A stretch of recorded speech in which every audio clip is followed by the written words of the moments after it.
Hello, warm welcome. Thank you for joining us today. My name is Marlene Björnfot, and I'm part of the Impact Pool team. And we're very excited to host this webinar, an introduction to the Asian Infrastructure and Investment Bank webinar.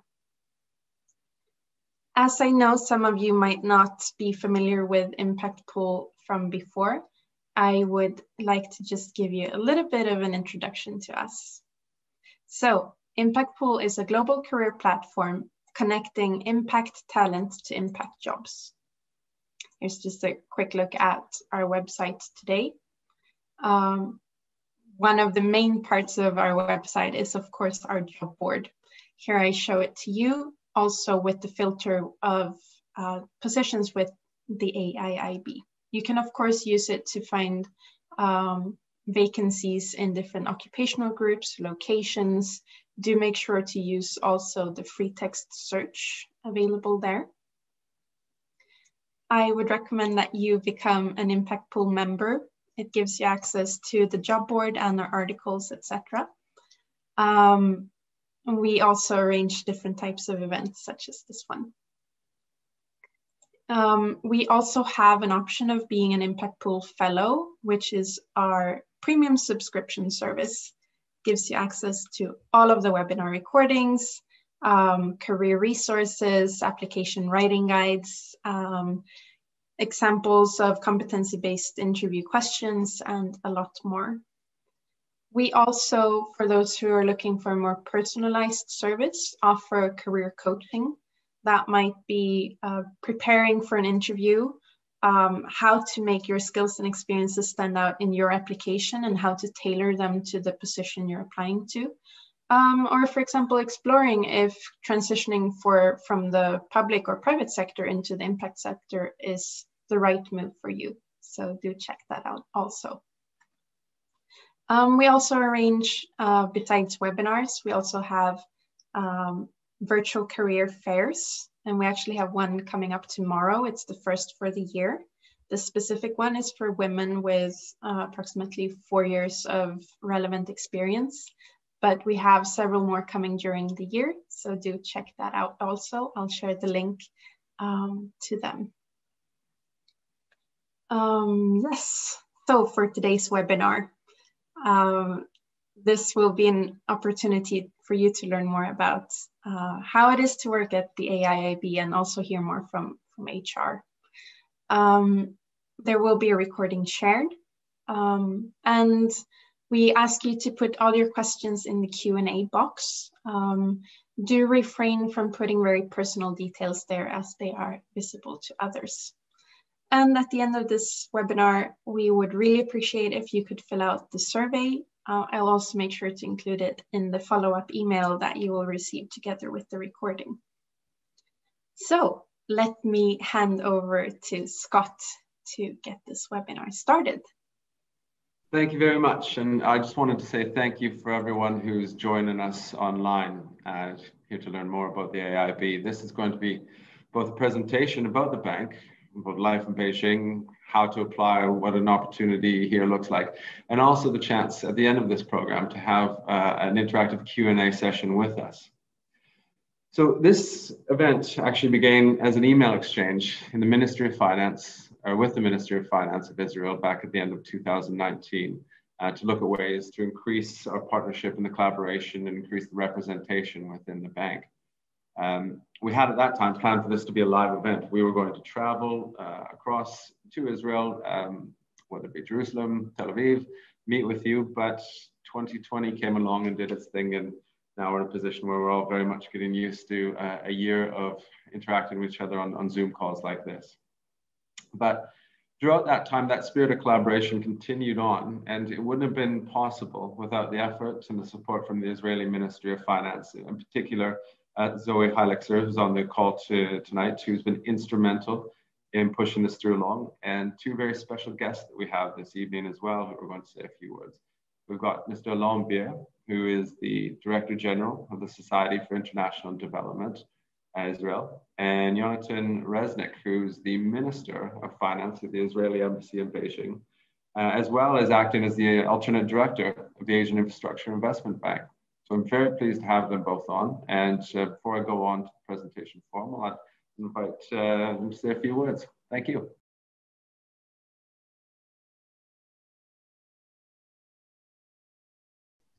Great. Thank you very much, Alon. Thank you, Scott, and hello to everyone who joined us today. I'll just say a few words about how things look from the Israeli Ministry of Finance point of view. The Multilateral Development Bank Division at the Ministry of Finance is responsible for Israel relations with the four MDBs we belong to: the World Bank, the Inter-American Development Bank, the European Bank for Reconstruction and Development, and of course, the Asian Infrastructure Investment Bank. Israel was one of the 57 founding countries who established the AIIB in 2016 and had the privilege to nominate an alternate director representing Israel at the bank's board of directors. Taking part at the board of directors allows us to be involved in shaping the bank's strategy and policy, and by that strengthening Israel's position in the international economic community. As Scott will explain in a moment, one of the bank's primary mission is to deliver financing and support to the region's country in order to enable them to build the infrastructure for tomorrow, green, sustainable, and innovative infrastructure that will support their development efforts. This aligns with our efforts to increase Israeli impact at all MDBs and specifically at AIIB in the sector in which we have a competitive advantage. We believe that the Israeli expertise gained in different fields, including water, agriculture, health, energy, and cybersecurity, can offer relevant solutions to the challenges faced by developing countries and can support the bank's growing role as a knowledge source for its members. We hope to leverage our membership at the AIIB by offering Israeli experience-based know-how to contribute to the region's emerging markets, helping it in their efforts to build more inclusive and prosperous societies. I have no doubt that joining the bank's team can offer you a unique opportunity for building a challenging and satisfying career. I'm confident that the bank can benefit from the fresh and out-of-the-box thinking that is coming among Israeli young professionals. I want to thank Scott for arranging this event and taking the time to reach out to the Israeli audience. And I also want to thank, of course, Alon and the team from SEED for their help and support producing this event, and of course to Marlene and her team for hosting this webinar.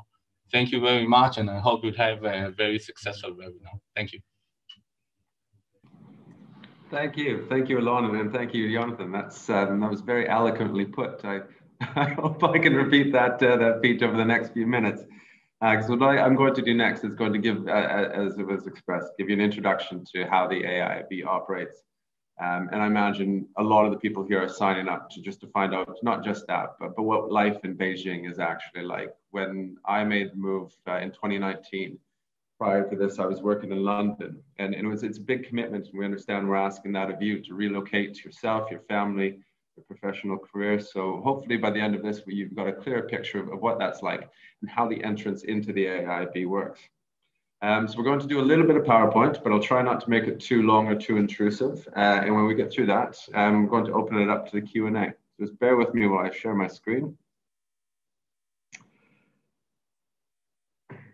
So at its simplest, the AIIB is an internationally owned development bank, and it's headquartered, like I said, in Beijing. And we moved into operations in 2016 from 57 founding members, of which one Israel was.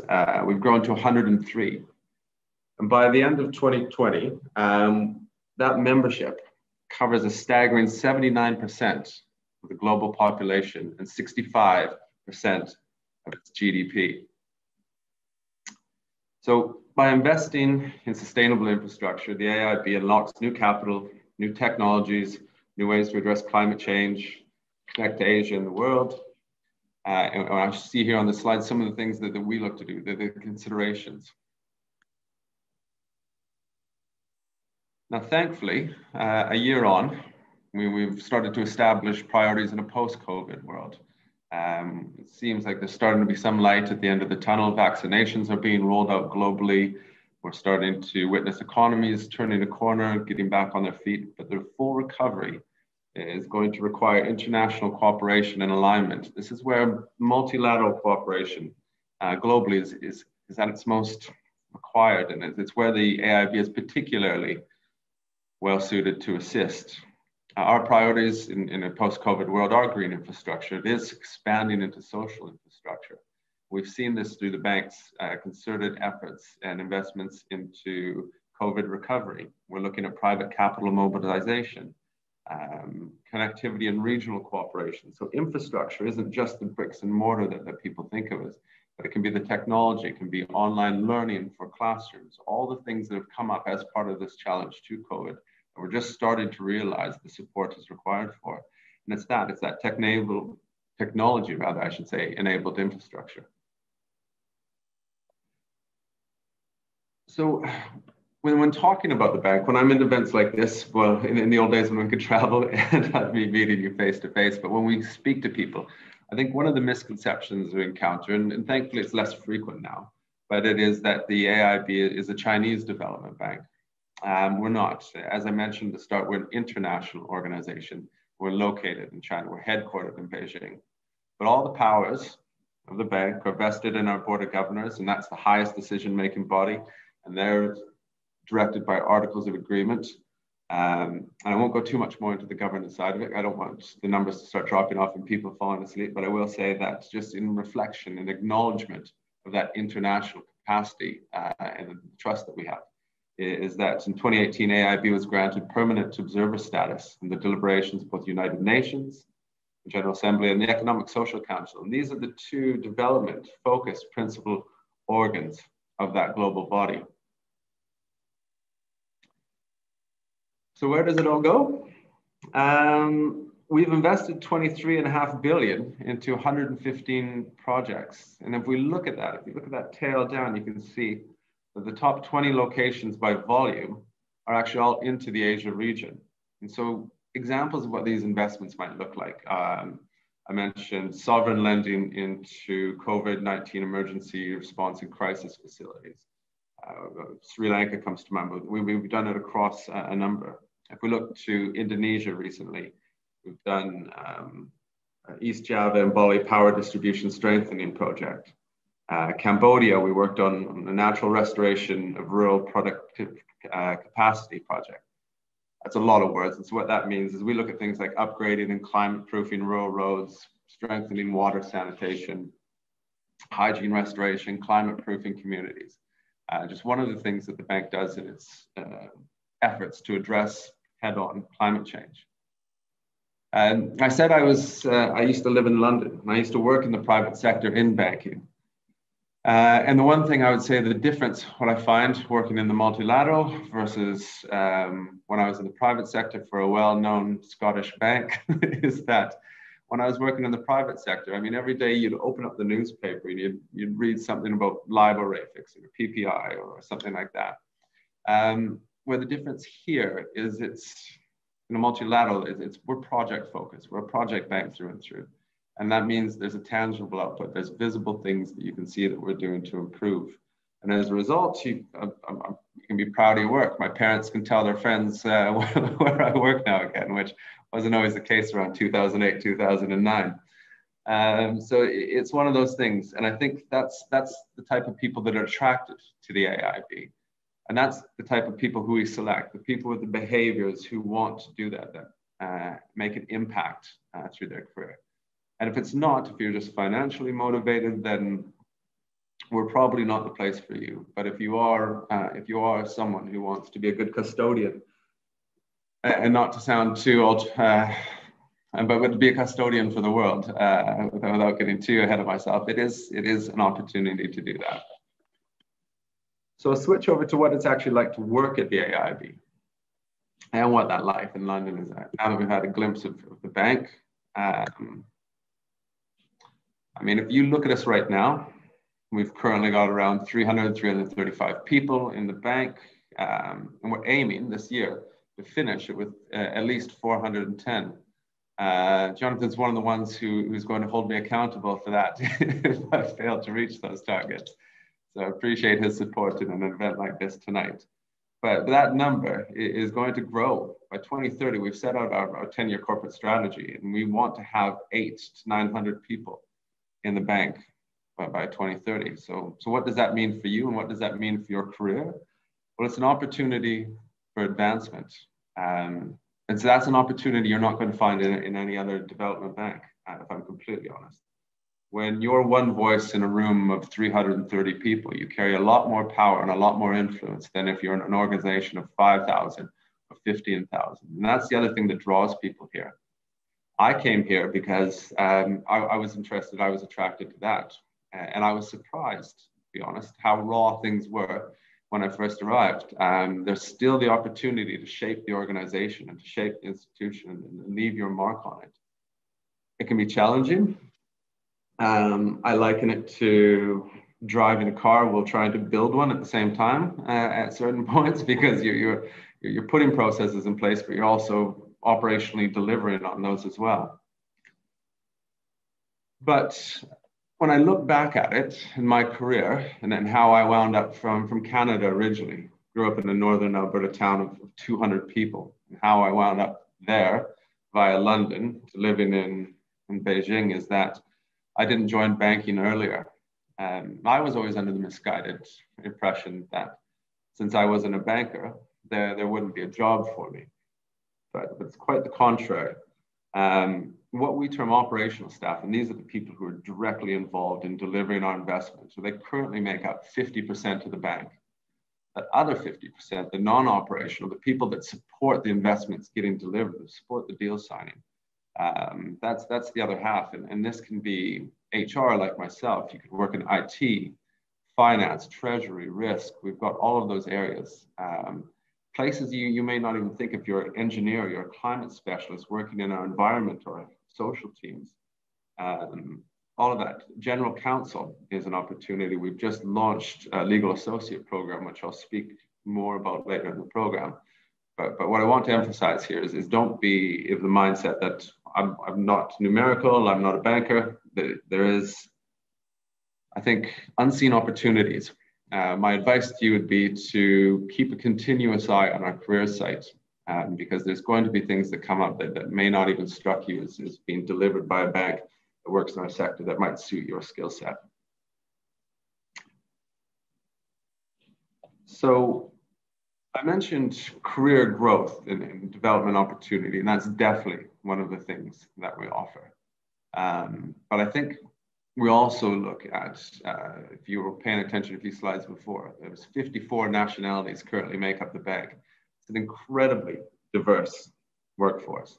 When you think we've got 330 people here and we've got that representation, and we're actively always trying to increase it. You can have lunch in the canteen downstairs, subsidized by the way, and you can hear 3-4 different languages. That's not uncommon. I mean, London, to go back to that, is a very multicultural city, but I worked at RBS, you were either Scottish or British. So I guess it's the same thing, Scottish or English. But even though it was one of the largest banking operations in the world, second only to HSBC, the flip side to that is that we actually deliver on that. The other thing is work-life balance. I'll be honest, we do take very good care of our employees. I'm often surprised at how easy the transition to move into Beijing was. I made that move from Canada to London in 2006. And even because the language was the same, culturally similar, I still found the movement here, because of the support of the bank, an easier transition to make. We give you full relocation, which means we'll cover your flights, your family's flights. We will get you visas, and the visas themselves that we offer are a diplomatic service visa, which is a lovely thing to drop in at any dinner party that you've got diplomatic community in the CCP. It's one of the things, I'll be honest, drew me here as well. But it also means that it's easier to come in and out. Your tax-free status as a result of it. You're given certain protections that you might not otherwise have. Beijing's is rent-wise an expensive place. We recognize that, and we offer a location premium on top of your base salary. Our medical insurance plan is global. It's run by a company called Cigna. It's used by ourselves, the European Bank for Reconstruction and Development, I believe the World Bank, the Asian Bank, all use it. We offer a resettlement platform as well. So when you're completed your time here, we'll also fly you back and give you a resettlement allowance. So you get that allowance coming in to cover the costs, and going out, we don't ask for receipts, anything like that. You budget accordingly, and whatever's left, you can keep as well. The other thing, I think, the other draw, if you have a young family, and again, just to relate it back to my experience here, this was one of the other things that brought us across. I think the next century is going to be very heavily influenced by Asia. And so we saw this as an opportunity for our kids who are just entering school years to learn Mandarin, but also with the emphasis and the premium that's put on education here. We support families for international schools. So the bank will cover 75% of your costs. You have access to some of the best education systems in the world. The teacher to student ratio is something like 10 to 1, and it was just something we couldn't get in London. So we looked at thinking not only what's right for me career-wise, but for development for my family, and made the decision that much easier. Now, Beijing itself, yes. Yeah, what's that like? I mean, I told my mother I was moving to Beijing, and I'm not sure where her opinions still were from, but it took me a bit of convincing. And it was lucky at that time we still had the opportunity to come in and out. To be honest, when you come into Beijing, if you do, there's a quarantine period. So we're not able to fly our final interviewees in and out like we used to. But it was an important turning part for me to come here, because my perception, and I talk about this a lot with anyone who's seriously considering moving out here, is the perception of what life in Beijing is like versus the reality of it. Before I came here, all I saw in the news, everything like that, is you hear about the air quality. And I was thinking, am I going to be giving my children a 2-pack-a-day habit? But I had the opportunity to fly out here in January. And the reality is yes, the air used to be bad. You talk to what I term old timers, because Beijing is currently changing so fast. We were here in 2014, 15, 16. And it was still quite bad. But the government's recognized that and addressed it very well. You've had things like a massive expansion of public transportation, predominantly underground, which is carbon neutral. The buses have moved to electric. A lot of the coal energy has now been closed down and moved out, either out of the city or it has been converted into different sources. The large centers for transport have all been moved outside of the 5th ring road, so you don't have heavy lorries driving and anything like that. So from year on year since 2016, the air has continually set record for the best. And last year in 2020, there were 94 days of the year which were considered ideal, which means below 50 AQI, which is what you're going to get in any Western capital city, and better than perhaps London can be at times. And yes, there are days, I'll be completely transparent, there are days where it is probably more comfortable to stay indoors. But I was very surprised by that, the number of blue skies. And perhaps I'm a bit biased as well, because I came from London, so I'd seen nothing but gray for 13 years. But the other thing is the weather here. To have a hot summer was just an absolute treat. Winters can be a bit chilly, but they're dry and they're blue skies as well. The other thing that you find here as well is the safety of it. It's something people don't talk about as well. But there's no street petty crime. It's not really, I don't think, it's probably not a country or city you want to do a lot of crime in. And as a result, it is extraordinarily safe. Your children, there tends to be a very big sense of community here. Family is very important. So the way children are treated, the way the elderly are treated is something that I've really kind of fell for, and I didn't expect and didn't take into consideration when thought about moving here. Recreation, Beijing's turning into a very global city. It's very modern. The technology is remarkable. I haven't carried a wallet probably in about a year and a half because everything runs off your mobile phone. I came here 15 years ago backpacking as a young guy, had trouble, couldn't order in a restaurant. That's all been solved with apps that I talk English into. They come out in Mandarin. I take a picture of Mandarin, it shows it back to me in English. And if you want to get a bit more in depth, or if you've got a better capacity for language than I do, we'll even give you and your family free Mandarin language instruction. So all of that here is kind of smooth that transition, but realistically, after they held the 2008 Olympics and in preparation for the 2022 Winter Games, the city's made leaps and big advancements to make it a very open, multicultural. Signposts and all the tubes, streets, etc., are all in English. Very friendly, very welcoming, great sense of humor among the people. You've got a good jumping off point for the rest of Asia, places you can see when travel does open up. But even then within China, I mean, internal travel, life has been more or less back to normal since March or April of 2020. The COVID response was very acute, very strong at first, but as a result, we're paying the benefits. And I've been in office for a year now. We're able to travel in the country, and there's no shortage of things to see and do in China. So in the meantime, we've had a very good time here. But we'll come back to that. I'm sure there'll be more in the Q&A you want to talk about. This is just a picture of our new headquarters. We're very proud of this building. We're located in a very green area, kind of what they'd call the spine of the dragon. So if you go from the Forbidden City and you look at all the temples, all the historic architecture, lines up north-south through Beijing, and we're at the very head of it. So if you're into feng shui, you probably couldn't do better than where they located our office. That's a picture of it there. My office faces the Olympic Tower. We've got the Olympic Park right on our doorstep. All the friends you'll remember from the 2008 Games, the Water Cube, Bird's Nest Stadium around us. Inside the building, we've got a library, restaurants, like I said, subsidized cafes, gyms with personal trainers here. And there's both an English speaking clinic, a Western clinic, and a Chinese medicine clinic here as well. You can get your haircut here, your dry cleaning done here. Travel agents will help book anything you want, both work-related, personal as well. So again, it's one of those things that make your life in Beijing considerably easier. We even have on site a bank for you that's English speaking. So believe me, there are a lot of things that are bureaucratic to set up in China, and they don't touch you when you work for the AIIB. So I've got friends who are outside of this world, and every day I'm thankful. So before we start the Q&A, I just thought I'd talk a little bit about what the application process looks like, what you can expect when you come to our careers page. Now that I've firmly convinced you this is where the next few years of your life are going to be spent.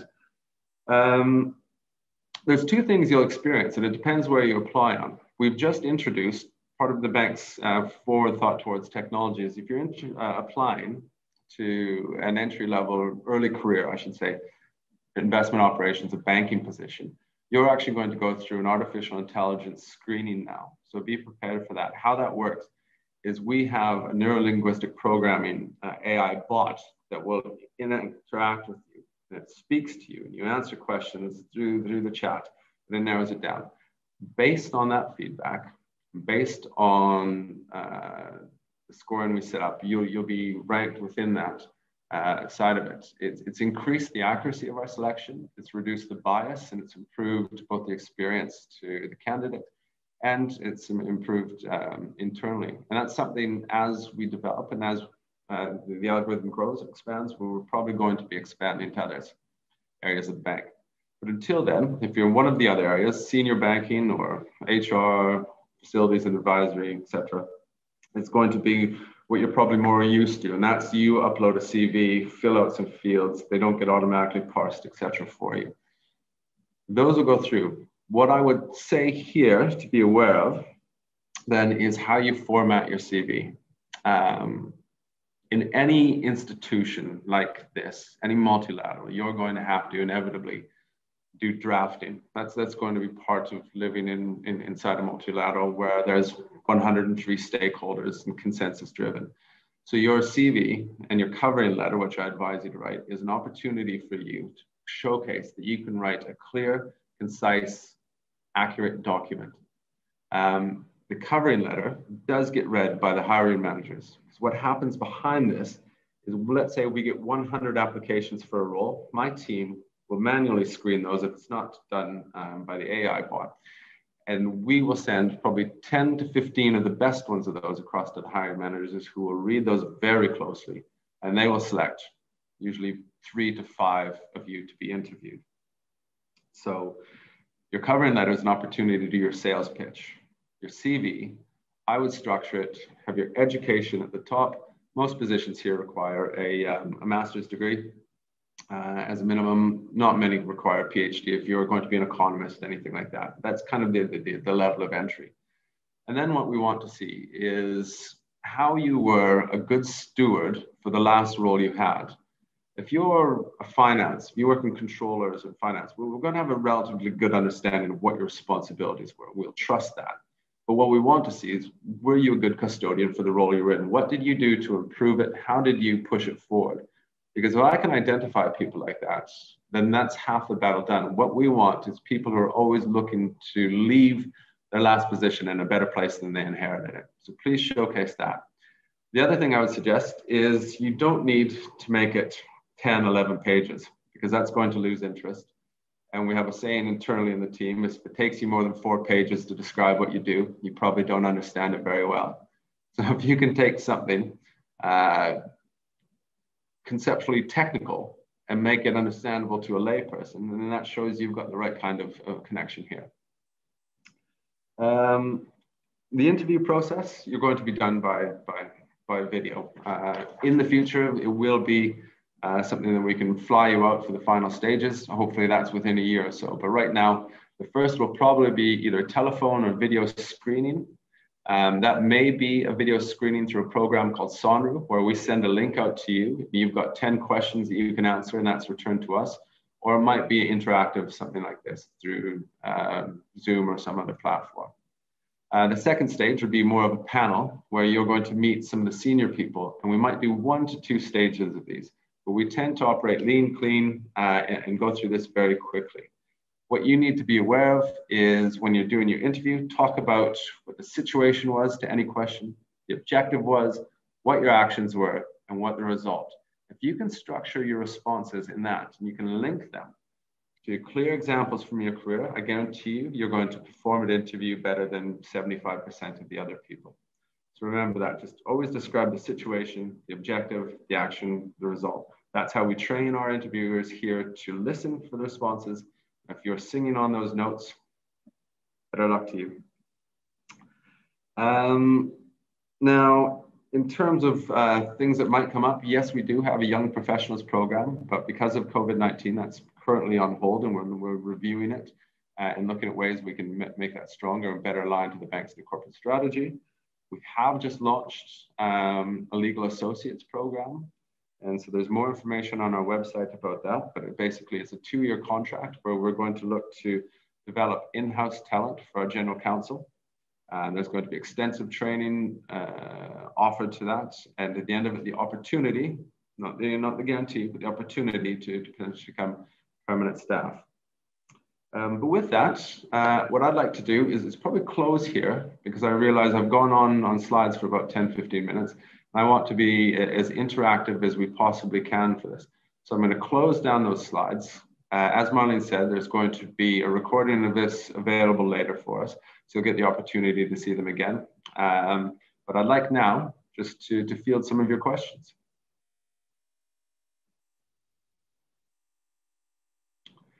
And so I've got the question and answer format ahead, and please feel free to put any of those in.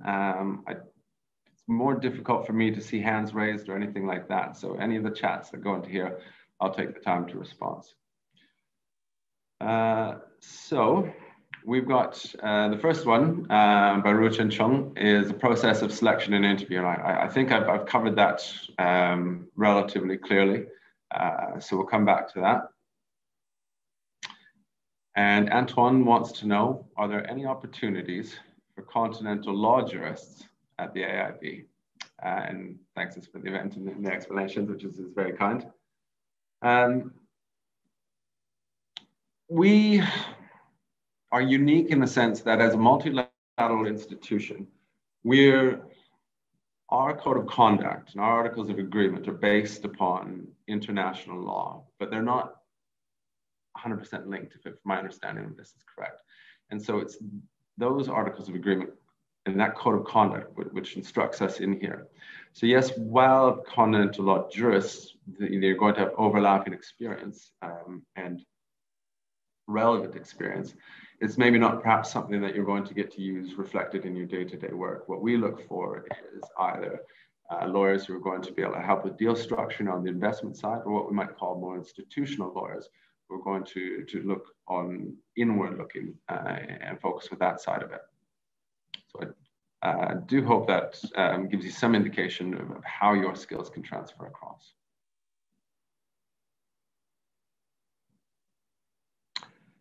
I like this one. Shalom Alon and Jonathan, and thanks Scott for the presentation. So very good to see. So Sethu is asking us, what's one piece of advice you would give somebody very keen on development finance, specifically AIIB, stand out amongst the large pool of applicants and be among the 410 maybe? That's an excellent question, actually. And I'll link this personally to how I did it, because long time ago, when I was a younger Scot working in my career, I had a visit to the first international organization I worked at, was EBRD. And I walked in and I thought within about 10 minutes, yes, this is the world for me. That's what I want to work. And that's led to my career being here. But it wasn't easy. That meeting I had, my first job was 4 years later. So sometimes it's not always an instantaneous process. But what I did was exactly like what you're doing, Sethu. I attended events like these. I learned about the bank. I read the corporate strategies. When I put my cover letter together, I mentioned these things. To be honest, I did things like research who was going to be interviewing me, who was going to be on the selection panel, who I assumed would be, use contacts in the bank. So feel free to contact me via LinkedIn or anything like that. And I'm happy to support your applications. Because then you can do things in your cover letter, say, I attended the webinar held in March. And these are the little bits that are going to make your application stand out a little bit more. That increases the weight of chance that you wind up in that 15 as the long list, rather than the 395 and 410 reference that aren't in it. At the end of the day, the selection is still completely merit-based. We same way we recruit, same way we invest. Sound banking principles, sound selection principles. We want the best people for the role. But that's going to get you the opportunity to showcase that you are. The other things I would do is continue to build your interest in your vocabulary around it, even if you can't immediately find a position here. You might want to attend things. The networking element is, I can't sell that enough. Use LinkedIn, use events. There's a number more of these that are coming online that are easier and easier to attend. I know not just recruitment related, but our investment operation teams, our treasury teams, our environment teams do a number of other information sharing platforms like this. So it's an opportunity for you to reach out and build your network within the AIIB and get a better understanding from people much more learned than I about how the bank operates. Thank you. That's a very good question.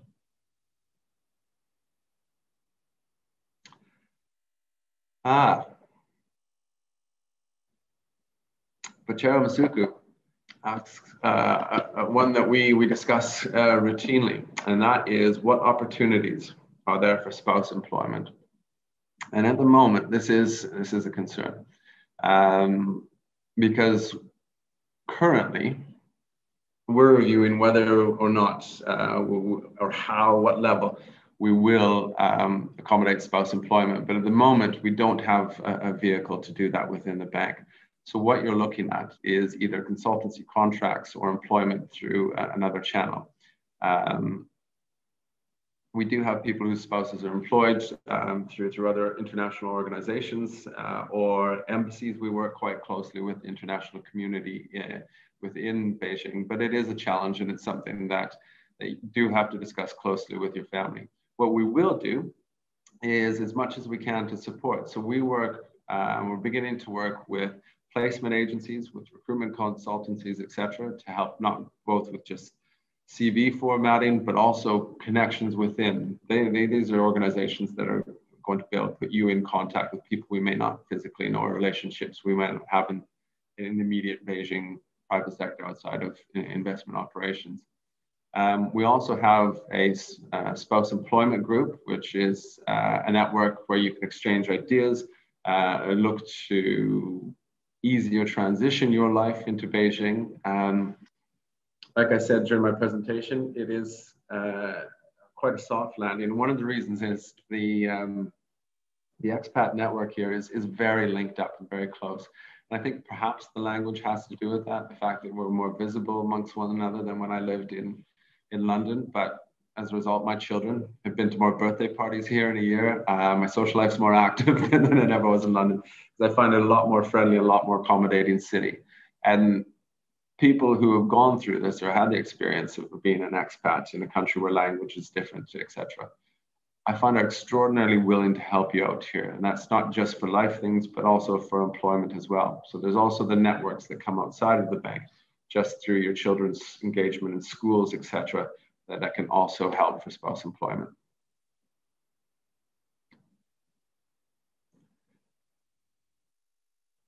So how is the decision-making process within the bank, for example, project finance and X, Y, and Z? That's probably something better answered by one of our banking partners, but the things that we'll tell you is we look at impact and impact at scale. We look at sound banking principles. We're not a charity. We're not fully grant driven, although we do partnerships with it. What we'll look at in terms of that is this a sensible thing? What we want is a return on our investment. If that doesn't happen, and if it doesn't meet the criteria that it's creating impact at scale, that it has a green element to it, that improves the social and economic outlooks of the area, of the region, of the community that we're investing in, it's not something that we're going to do. We're going to look at. This private sector can look at that. What we do is we work in a principle called additionality. So we're there to accommodate perhaps a longer or a higher risk than the private sector is willing to take on. But again, it goes back to those sound banking principles. Now the AIIB, we have 100 billion in commitments from our shareholders with 20 billion paid in. So we're AAA credit rated by every major rating organization. That allows us to lend cheaper. We've got partnerships that we can deal in relationships to co-finance, whether that's with the Asian Development Bank, the World Bank, private partners, etc. So we have a number of vehicles that might not otherwise be available. And I think that's one of the things that makes us an attractive lending partner.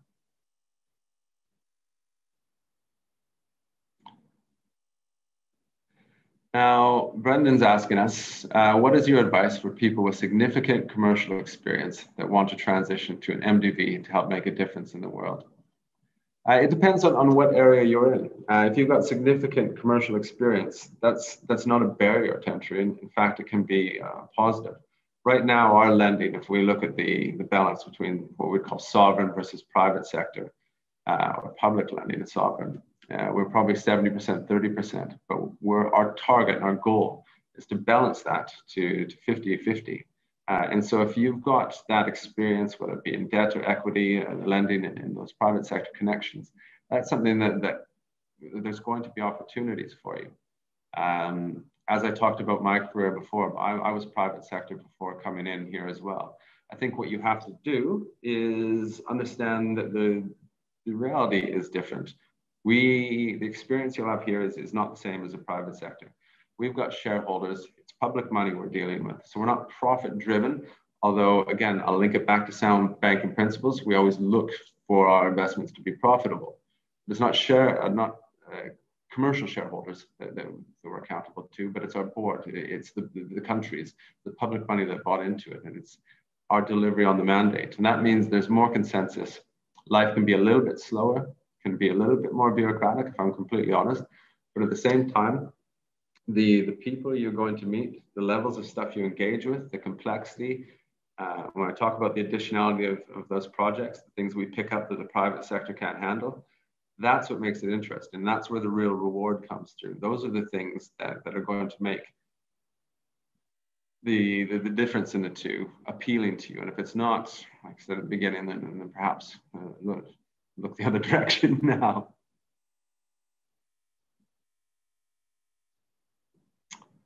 Okay, AIIB Oluwe.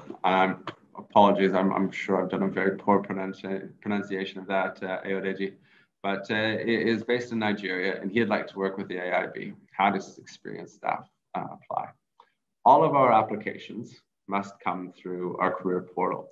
And there's a number of different roads that are going to take you there. If you're looking on LinkedIn, you're looking on The Economist Online, eFinancial, Impact Pool, any of the places where our advertisements show up, they're going to steer you back to our career page.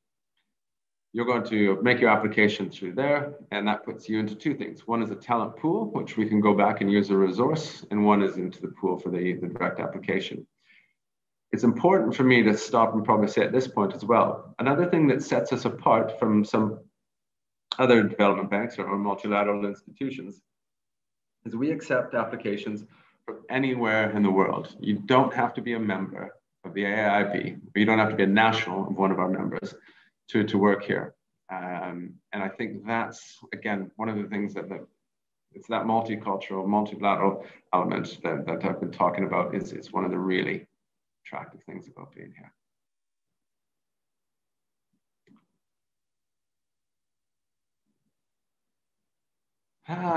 Can you please describe how the legal department is structured now? I can give you a bird's eye view of it. I commented on a bit about this right now as well. We've got split into two primary sides of it. One, you've got the side of it that supports the investments and the deal operational side, and the other is more institutional legal aspect of it. So it depends on where you want to see your career develop, whether you want to be on the deal side or whether you want to be on internal policy and governance side. Under those, we have a role of what you might consider as chief counsel, and we've got our general counsel, who's just recently appointed, and he reports into the president's office. If you look on the website, you'll be able to see the organizational charts for these positions, not only OGC, but for any other areas. We go to our next question. Very good. So an anonymous attendee, but I appreciate their efforts to put in a question, is, that's clear and convincing as well. Thank you for that. That's flattering. They wanted to ask if there's any internship opportunities in the field of urban planning, and if not, when will they be in the future? Our internship opportunities are spread across the banks. There will be ones in urban planning. We'll have them in energy, we'll have them in urban, across. We've even hosted in HR, for example, when I first joined here.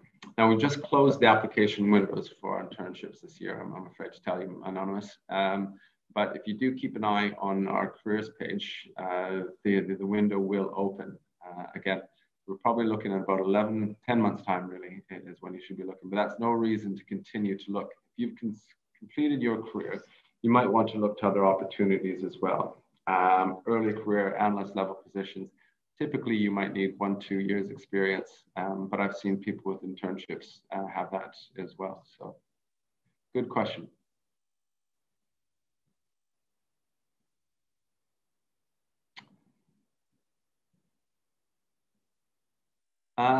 Let's see. What are the options for international relations graduates, MA level, have in the AIIB? Yes, well, I think that's a very good one. We've got a few different opportunities, and depending on what your background and areas are. We've got within facilities and advisory services where you've got operations that manage our relationship internally with the different host ministries, et cetera. Then we've got a corporate secretariat that has board and shareholder relations. Within those are probably your key areas, but also you may want to even look at opportunities within our strategy, policy, and budget teams, any of that 50% that I looked about. This is the thing that for questions like these, it could take me an hour to list the number of positions that you might be interested in and you might be eligible for, because we've got a variety here that you might not think of in a commercial bank. So I would suggest if you go to the careers page, check on it every 1-2 weeks. Most of our ads are typically up for a period of 2 weeks, so they'll be refreshed after that. We're making a concerted effort at the beginning of every year to front load our recruitment processes. So the busiest times on our career sites are going to be up to probably May, June, you'll probably see a little bit of a lull over the summer. And then by October, November, December, you're going to see our approved headcount positions for 2022 coming up. That's not to say don't keep a continuous eye on it, because there's always going to be something of interest. And you'll see those if you're active on LinkedIn, where we put all advertisements, The Economist, The Financial, as well as our careers page.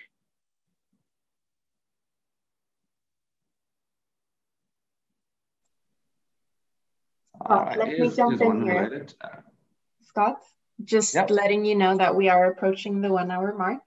We have a couple of minutes left still. All right, I'll give a quick screen. If you or the other panelists are available to stay on a bit longer, I'm for sure up for it, but just so you know. Certainly, we've got a few more open ones. I'll try and get through the most of them, and then we'll close off for the evening, because I do appreciate, we've asked you to make an hour commitment, and you might have things that fall at the other end of it, as well as for our two guests joining. But let me just go through a few more of these, and I hope we get the opportunity to address most of the points. Now, so after submitting the resume, how long will the candidate receive the first interview, especially for the position of economist? I suspect someone who's listed themselves as anonymous has applied for one of our economics roles. So here's what the recruitment process looks like. If I pull back the emerald curtain and tell you kind of the time stamps, the ideal ones that as a head of team I like to set for the people in it. Our advertisements will always go out for 2 to 3 weeks. After that period, the short or the long listing, where we screen anywhere between 100 to 300 applications, usually takes the team anywhere between 3 to 4 days. That will go to the hiring manager, that long list. They may want to deliberate and have a week themselves. So at this point, we're looking at from the first day the ad opens to when we know who's going to be interviewed.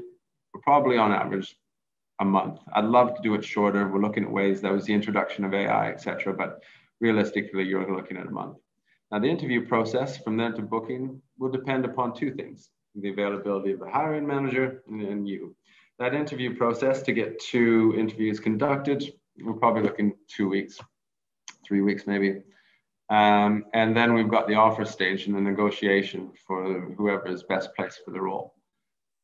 That's usually concluded in about a week or so as well. So you're looking, if everything runs like clockwork, maybe 2.5 months to go from the time we post that advert to the time the ad closes. Here's where things can stretch out a little bit more. All of our offers are pending on the successful return of your pre-employment screening. So this is done through an external partner called First Advantage, and they make sure of a couple of things. 1, you are who you say you are. 2, you're not a baddie, you don't have a criminal record. 3, your education is, as it stands up, we'll do a sanctions check, make sure you're not any sanctions lists. And then when that's done, the offer is ratified. We can start the onboarding process. This onboarding process is where we support you with things like your visa submission. We'll put you in contact with some real estate agents to start your home search. Start looking at schools, start getting shipping companies in touch with you so you can get everything packed up. Now, pre-COVID, this would take usually 2 to 3 months as well. So our total time for recruitment would be 4 to 6 months. Unfortunately, right now, what we're experiencing is because of entry restrictions into the country, fewer flights available. That's stretching out. We're looking on average, I would say anecdotally, probably 7 months or so from the time. That's what I'm budgeting for our team, the time that we release a position till someone's able to start here. And when you do arrive, your first day of employment contraction would be your first full day of employment in mainland China. So when you start going through that experience, which is quarantine. But that's what it looks like. That's kind of the timeline you could look at. It's an important question. Thank you very much.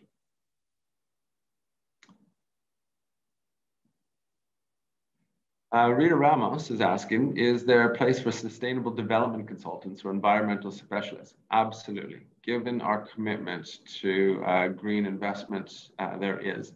That doesn't come through me, but if you go to the careers and the opportunities tab on our page, that will link you through to our consultancy portal. That's managed by our procurement functions. But yes, we do hire a number of consultants, particularly now with travel restrictions for project monitoring, etc. There's bound to be opportunities for people with the right skill set there. Someone else asked me, shall we connect on LinkedIn? Yes, please do. My LinkedIn, I'm not going to be able to respond to you until the end of the month due to another program that we're running through it. But if you send me an application from April on, I'll be back active on that. It's not my primary point of call, but I will try and monitor as best as possible. And it's one more of those ways you can start building those internal connections. So please feel free. Anyone who takes the time to attend one of these online seminars, you're more than welcome.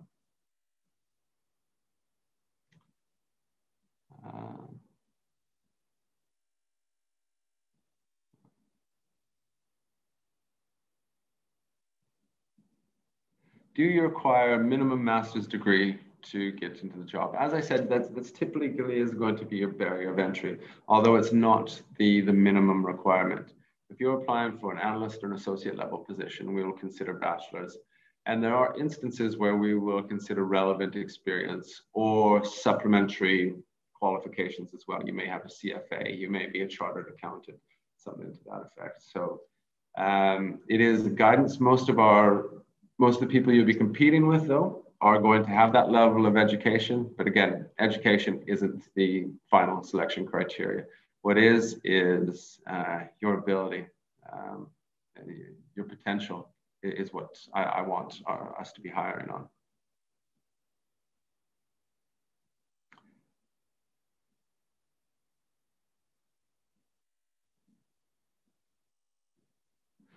Thank you for introducing the AIIB as Bennett. Given the bank's expansion, what is the opportunity outlook in the HR area? How often do positions arrive? The expansion will happen. I mean, if you look at the ratio right now, I think we've got about 12, 13 full-time employees. Let's go as high as 15 in HR. We've got 330 in the bank. That's quite a high ratio. As we develop, we're going to be able to get that more from a 1 to 25, 1 to 32, maybe about 1 to 50 is what you'll find most professional services run in. So without being the president and the person in charge of designing how this bank is going to look, I would estimate as we reach that 2010 mark and we're up to 900, we're probably going to need a significant amount. How that's going to look might be in business partnering, might be strengthening our HR operations side of it. We always need specialists in areas like reward, talent acquisition, compensation and benefits, learning and development. The bank, I think one of the strengths of it is its commitment to building culture and to developing our talent in-house. So there's going to be lots of opportunities if your career is linked into those fields. And before we close off then, I'm just going to scroll to the top to see if there's anything that we haven't covered either in the presentation or in the responses so far. So there's just a question about where the majority of ongoing projects at AIIB address and what are the country challenges. Well, one of the things I said is when we looked at that graph, the top 20 fit within Asian countries. India is our largest center of investment, but we're also very prominent in Indonesia, very prominent in Turkey, and that's expanding. And it's that connectivity. So it goes beyond what you might think of as Asia-Pacific Central. We've got currently structured as 2 different regions, investment operations regions 1, investment operations region 2. One, I think of as what traditional Asia is. 2 touches upon that as well, but also expands a little bit further into what we might want to term as the rest of the world, because it's that element of connectivity. For us to be successful in these markets, to prosper, we can't just keep treating them isolated within. That's why you'll see on our investment projects, when you look at that, there's going to be places outside of what you might think of. We might be looking at ways to connect even within South America if there's reasons to do it. So I think the reach and the remit of the bank is very interesting. If you're interested in more of that, please have a look through our project list. But with that, I just want to say in conclusion again, before I turn it over to Marlene for any closing remarks, that listen, thank you very much. And I want to thank our partners at the Ministry of Finance in Israel, who, again, Zoe, Jonathan, Alon, without your support, without your help here, it couldn't have been possible. And I hope soon we're doing this again in person, and we'll get to meet you and shake hands and go for dinner and celebrate the collaboration we've had tonight. Thank you so much, Scott. Thank you, Alon and Jonathan also, and Zoe for putting all this together with us today. I would like to thank all the participants for joining us, taking the time to learn more about the opportunities at the AIIB. As I mentioned earlier, the AIIB is represented tomorrow in the Impact Pool Virtual Career Fair. It's an opportunity to chat directly with recruiters. The one tomorrow is specifically for women, but we do have more events coming up during the year. So check out the link that I shared in the chat. I'll also make sure to send all of the links that I've shared with you in our follow-up email also. Do check out the Impact Pool website. I think you'll find it useful. Make sure you explore the AIIB website. There's a lot of information there that you as a serious candidate should explore before applying. And make sure you send that really well-tailored application to Scott and his colleagues. I think that's all from me. Anything, Alon, Jonathan, final words?